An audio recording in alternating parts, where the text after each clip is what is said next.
જય મહાદેવ મિત્રો, હું છું આચાર્ય ડૉક્ટર અજય પંડ્યા અને સત્યમ જ્યોતિષ કાર્યાલયની અંદર આપનું હાર્દિક સ્વાગત છે.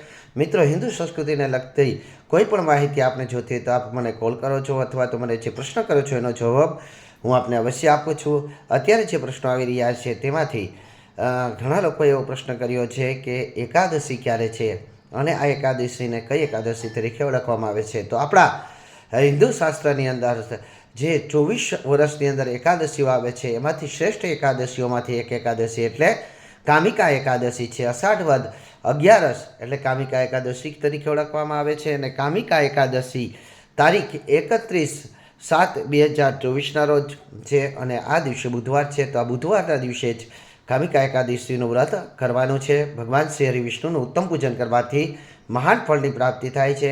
પરંતુ એકાદશી રહેવાથી અને એકાદશીનો ઉપવાસ કરવાથી, જો ઉપવાસ ન કરી શકો તો ફરાળ કરવાથી, અને ફરાળ પણ ઉપર ન રહી શકો તો એક ટાઈમ જમી ભગવાનની ઉપાસના કરવાથી મહાન ફળની પ્રાપ્તિ થાય છે. જય મહાદેવ.